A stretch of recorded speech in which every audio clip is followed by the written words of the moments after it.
ప్రజలందరూ సంతోషంగా సుభిక్షంగా ఉన్నారని చెబితే గుర్తొచ్చేది రామరాజ్యం.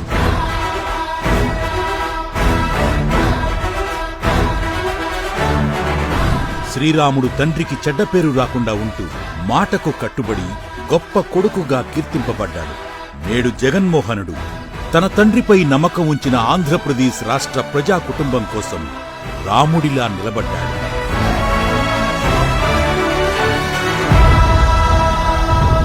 దైవిక శక్తులతో దుష్ట సంహారం చేసిన చారిత్రక పురుషుడు శ్రీరాముడైతే, ప్రజలను నమ్మించి మోసం చేసిన నాటి దుష్టపాలనను పాదయాత్రతో అంతం చేసిన ప్రజానాయకుడు జగన్మోహనుడు.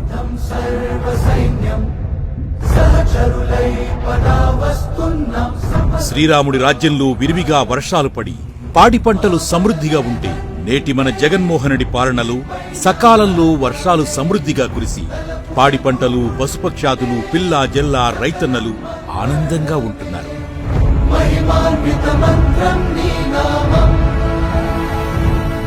రాజకీయాల్లో 40 ఏళ్ల అనుభవం, 14 ఏళ్ల ముఖ్యమంత్రిగా పనిచేశానని ఊదరగొట్టుకునే చంద్రబాబుకి నోటికేదొస్తే అది మాట్లాడటం, చిన్నవాళ్లను చులకనగా మాట్లాడటం చంద్రబాబు సొంతం.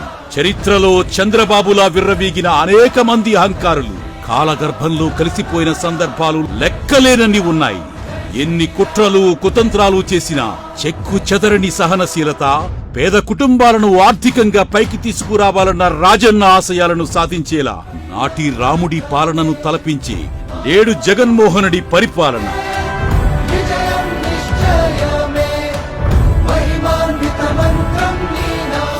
నాటి రాముని పాలనలో అందరి మాటల్లో రాముడు, అందరి హృదయాల్లో రాముడు కొలువై ఉంటే, నేడు పేదవాడి గుండె చప్పుడులు, విద్యార్థుల భవిష్యత్తులు, అక్క చెల్లెమ్మల ఆర్థిక స్వాతంత్ర్యంలో రాష్ట్రంలోని ప్రతి కుటుంబానికి నీడగా నిలిచాడు జగన్మోహనుడు.